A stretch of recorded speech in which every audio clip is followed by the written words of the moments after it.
तो हम लोग हम लोग को जो टॉपिक जो देखना था, वैल्यू ऑफ सप्लाई हम लोग देख रहे थे। और वैल्यू ऑफ सप्लाई में अभी जो हम लोग को पढ़ना था वो है value of supply shall include. Value of supply में क्या चीज़ इंक्लूड होगा? तो इंक्लूड्स में जब देखिए यानी कि हम लोग ये कहना चाह रहे हैं कि वैल्यू ऑफ सप्लाई में क्या चीज़ें ऐड होने वाली हैं। अगर हम इनवाइस दिखा रहे हैं, इनवाइस में अगर वैल्यू ऑफ गुड्स अगर हम लोग शो करने जा रहे हैं, तो वैल्यू ऑफ गुड्स में क्या क्या चीज़ें हम जोड़ सकते हैं। हम अभी किसकी बात कर रहे हैं? ऐड वाली बातें कर रहे हैं। फिर हमें ये भी समझना होगा कि वैल्यू ऑफ सप्लाई में हम क्या क्या चीज़ें क्या कर सकते हैं।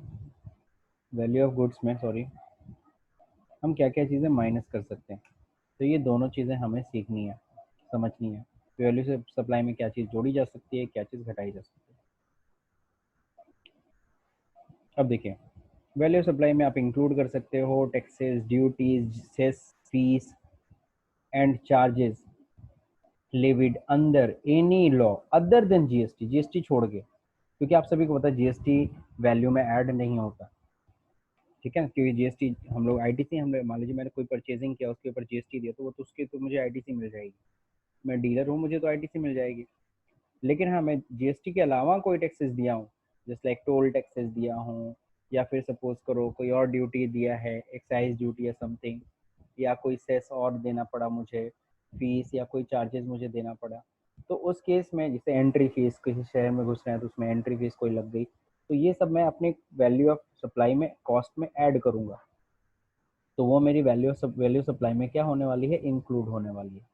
अगर मैंने ये सब चीज़ें टैक्सेस, ड्यूटी, सेस, फीस दिया है जो अदर देन जीएसटी है, जो जीएसटी देते हैं वो तो कॉस्ट में नहीं शामिल करते। हम याद होगा, हम लोगों ने पढ़ा भी था, 10,000 का गुड्स खरीदा, 1,800 रुपये जीएसटी दिया, तो अपनी कॉस्ट कितनी लेके चलेंगे? 10,000। 1,800 का तो मुझे आईटीसी मिल जाएगा ना, इसलिए मैं उसको अपनी वैल्यू ऑफ सप्लाई में इंक्लूड नहीं करूँगा। लेकिन जीएसटी के अलावा अगर कोई टैक्सेस, ड्यूटीज़ में दे रहा हूँ, तो इनको हम लोग क्या करते हैं? हम लोग वैल्यू ऑफ सप्लाई में ऐड करते हैं। तो ए पॉइंट समझ में आया। नाउ सेकेंड पॉइंट पे आते हैं। Any amount that the supplier is liable to pay, कोई भी अमाउंट जो supplier is liable to pay, supplier की लाइबिलिटी है उसे पे करने की, which has been incurred, sorry occurred होना चाहिए, अक्योर्ड, ओ डबल सी होगा ना, occur, yes sir, double C. गड़बड़ दिखा रहा है, अब स्पेलिंग सही, occurred by the recipient but not included in the price. कोई अमाउंट है, कोई भी एनी अमाउंट है ना, that supplier is liable to pay, जिसकी लाइबिलिटी किसकी होती है? सप्लायर को देने की। Which has been accrued by the recipient, हालांकि वो खर्चा किसका होना चाहिए? रेसिपिएंट का होता है, लेकिन उसको पे कौन करता है? सप्लायर देता है, but not included in the price, ठीक है ना। बट वो प्राइस में क्या नहीं कर रहा है? उसको इंक्लूड नहीं कर रहा है, मतलब उस समय इंक्लूड नहीं किया, अब बाद में उसको इंक्लूड कर रहा है।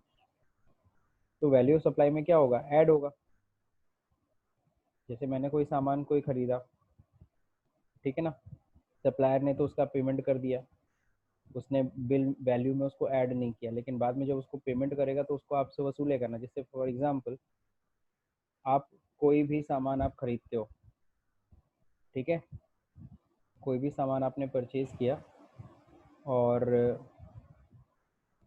कोई भी गुड्स आपने खरीदा, जैसे आप गए फ्रिज खरीदे, रेफ्रिजरेटर ही खरीदा, तो रेफ्रिजरेटर जब आप खरीदते हो दुकान पे, आप सिंपल से अपनी बात, आपने अगर रेफ्रिजरेटर अगर खरीदा दुकान से, तो वो क्या करता है? वो आपसे वैल्यू आपसे ले लेता है कि भैया इतना फ्रिज का दाम। सर अब उसको घर पे पहुंचाने की बात होती है, अब उसको घर पे पहुंचानी होती है कि सर भैया, बोलो मोहसिन। सर सेकंड वाला फिर से समझा दीजिएगा। कौन सा? बी वाला सेकंड। वही समझा रहा हूँ, बी वाला ही पॉइंट समझा रहा हूँ। बी वाला भी कहाँ कंप्लीट किया? और ठीक M16 है। ठीक है, यहाँ पे हम लोग डिस्कस करते हैं कि any amount that supplier is liable to pay, इसका मतलब क्या है? इसका मतलब सिंपल सा है कि अगर कोई भी, जैसे फॉर एग्जांपल आप गए कस्टमर की तरफ, आपने कोई रेफ्रिजरेटर खरीदा दुकान से, दुकानदार तो अपना प्राइस बिल बना के दे देता है कि भैया देखो 18,000 की फ्रिज है। इसके बाद फिर कहता है क्या कि ठीक है, आप इसको, ये आप अपना एड्रेस लिखा दीजिए, आपको घर तक हम पहुंचवा देंगे, ये रेफ्रिजरेटर आप कहाँ लेके जाएंगे, आपका शाम तक पहुंच जाएगा, वो इंस्टॉल कर देगा, या टीवी है इंस्टॉल कर देगा। आपने बिल बनाया, आपको नाम पे 18,000 का, आपने पैसा भी दे दिया, बिल भी ले लिया, चले गए। फिर इसके बाद घर पे पहुंचता है एक ठेले वाला या टेम्पो वाला, वो ले आता है रेफ्रिजरेटर, आपके यहाँ लोड कर देता है, घर पे इंस्टॉल कर देता है। फिर वो जो ठेला वाला है ना, जो टेम्पो वाला जो लेके आया है, वो कहता है साहब भाड़ा हुआ 500 रुपये, भाड़ा हुआ 500 रुपये। तो 500 रुपये जो भाड़ा होता है वो कौन दिया? अगर वो आप दे रहे हो तब तो कोई टेंशन ही नहीं है, एग्जैक्टली आप ही का है ना, ऑक्योर बाय अ रेसिपिएंट, रेसिपिएंट का खर्चा होना चाहिए। फिर आपने फ़ोन पे बात किया, यार तुम क्या बोल रही है, भाड़ा मांग रहा है हमसे, उस टाइम पे तो कुछ ऐसी बात हुई नहीं थी, तो जैसा भी है बकझक हुई फाइनली। उसने कहा अच्छा ठीक है सर रहने दीजिए। तो यानी कि अब वो जो पेमेंट है वो किसको करना पड़ा? सप्लायर को। कई बार सप्लायर कहता है ना कि सर आपके घर तक हम पहुंचवा देंगे, फिर तुम कहते हो चल ठीक है, फिर वो कहता है सर भाड़ा दे दीजिएगा, फिर तुम कहते हो भाड़ा यार हम कहाँ दे, अब इतना तो पहुंचवा ही सकते हो तुम। तो वो मान गया, अच्छा चलो ठीक है सर पहुंचवा देते। तो जो भी 200 रुपये 300 रुपये भाड़ा लिया वो सप्लायर ने अपनी जेब से दिया। तो अगर सप्लायर अपनी जेब से अगर दे रहा है लेकिन उसको प्राइस में इंक्लूड नहीं किया है, और जो खर्चा देना चाहिए था वो किसको देना चाहिए था? रेसिपिएंट को देना चाहिए था। तो वो क्या कर सकता है? सप्लाई शैल इंक्लूड, तो यानी वैल्यू ऑफ सप्लाई में वो खर्चा भी सप्लायर ऐड करेगा। बात समझ में आई कि नहीं आई? यस सर, जैसे लेकिन करने को तो कर लेगा, बट अगर हम मतलब पहले उस कस्टमर को हमने बताया होगा कि ये सामान इतने प्राइस का है, बिल्कुल तो सही। अगर उसमें हम अगर ऐसे मतलब जोड़ेंगे तो फिर वो हमसे क्वेश्चन तो करेगा ना कि तुमने तो बोला था कि ये इतने का ही है, अभी इसमें ये कहाँ से ऐड हो गया। बिल्कुल तो उस बिल्कुल। केस में अब जाहिर सी बात है सारे दुकान वाले इसीलिए ना सबको मैनेज कर लेते हैं, जैसे अमेजन वाले, फ्लिपकार्ट वाले, ऐसे होते हैं ना। वो तो सर पहले ही बोल देते हैं ना डिलीवरी चार्ज आपकी इतनी हाँ लगेगी, तो फिर वो देख करके लोग ऑर्डर करते हैं। हाँ बिल्कुल सही। लेकिन वहाँ अब तो ऑलरेडी लिखा रहता है कि बहुत सारे इसका डिलीवरी चार्ज अमेजन, इतना है। बहुत सारे ऐसी चीज़ें होती हैं जिसमें क्या होता है, लिखा होता है कि फ्री डिलीवरी। अब एक चीज़ बताओ, सही से बताओ, फ्री यस सर। डिलीवरी सच में होती है? नहीं ना होती है, हाँ तो वहाँ मान सकते हैं, वहाँ इंक्लूड कर लेते हैं वो लोग। इंक्लूड कर लेते हैं। खैर, तो बात समझ में आया, तुमने इंक्लूड नहीं किया लेकिन अब इंक्लूड कर सकते हो। तो वही चीज़ होती है, कोई अगर यस सर। पेमेंट की लाइबिलिटी थी रेसिपिएंट की, बट पेमेंट किसने किया? सप्लायर ने, तो उसको तुम लोग वैल्यू ऑफ सप्लाई में ऐड कर सकते हो। ठीक। सर इसमें जीएसटी चार्ज नहीं ना होगा वैल्यू ऑफ सप्लाई में ऐड करेंगे तो? जाहिर सी बात है, वैल्यू ऑफ सप्लाई में अगर तुम्हारी वैल्यू ऑफ फ्राइट का सप्लाई में वैल्यू कोई भी चीज़ अगर तुम्हारी अगर वैल्यू ऑफ सप्लाई में अगर ऐड कर रहे हो तुम, तो अभी अभी हम लोग यहाँ पे देखो पढ़ रहे थे, किस पे लगता है टैक्स? वैल्यू ऑफ सप्लाई के ऊपर, वैल्यू के ऊपर टैक्स रेट लगता है। तो वैल्यू ऑफ सप्लाई में अगर इंक्लूड होगा तो उस वैल्यू पे जीएसटी लगेगी।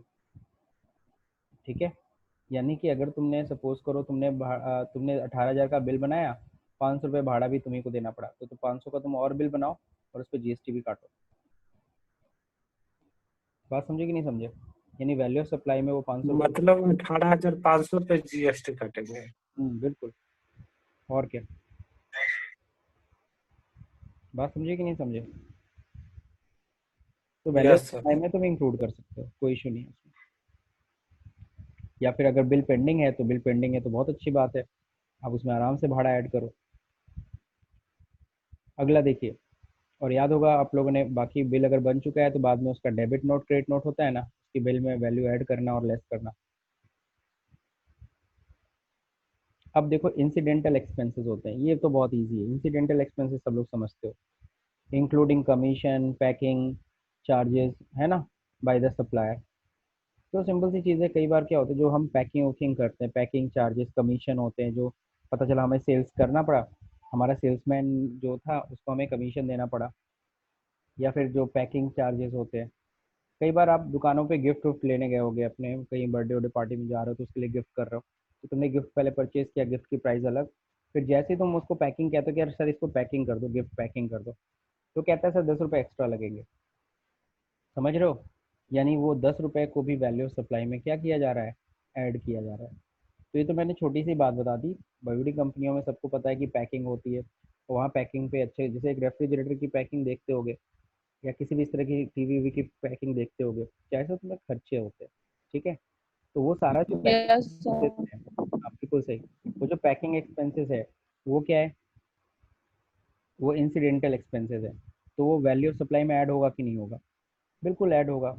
कोई भी कमीशन पैकिंग एक्सपेंसेस अगर मैंने दिया है तो वो भी मैं क्या करूँगा, वैल्यू ऑफ सप्लाई में ऐड करूँगा। अगर सपोज करो 50,000 का सामान है, 2,000 रुपये पैकिंग पे लग गए, पैकिंग एक्सपेंसेस, तो मैं 52,000 रुपये वैल्यू चार्ज करूँगा, यानी 2,000 को मैं ईजिली ऐड कर सकता हूँ। नेक्स्ट,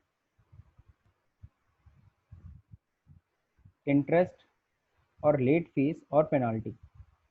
कहीं पे अगर हमें इंटरेस्ट देना पड़ा, लेट फीस देनी पड़ी, पेनाल्टी देनी पड़ी, क्यों?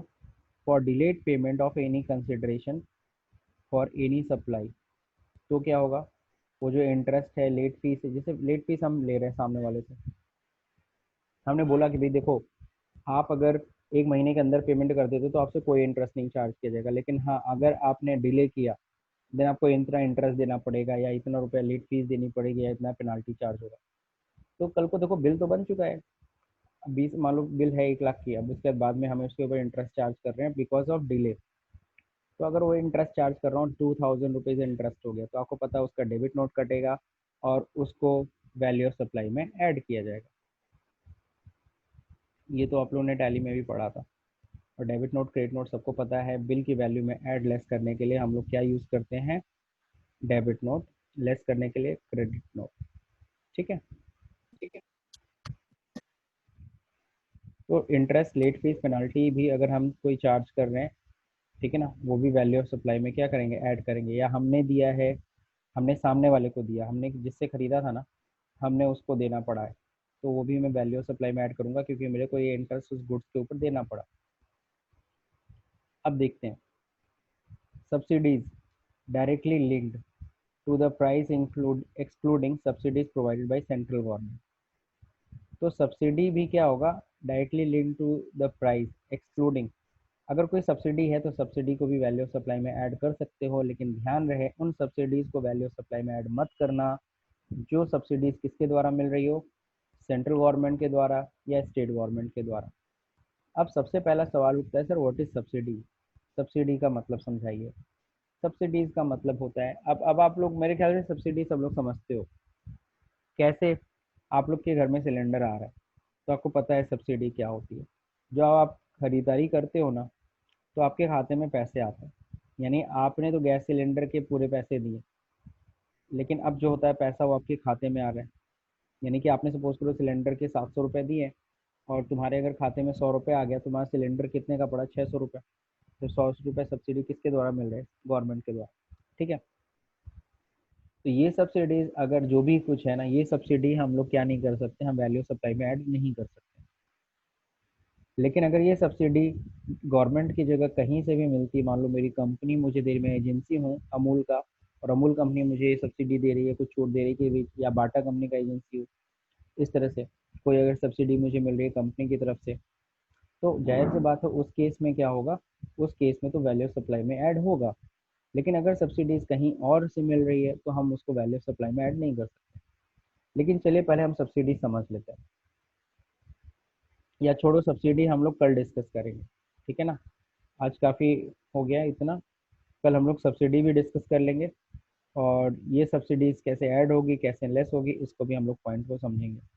तो ये पॉइंट मैं कल फिर से पढ़ाने वाला हूँ, और मैं कोशिश करूँगा कुछ आपके सामने कुछ और एग्जांपल्स रख के आपको समझा सकूँ, तो ज़्यादा अच्छा रहेगा ताकि आपको ईजिली समझ में आ जाए।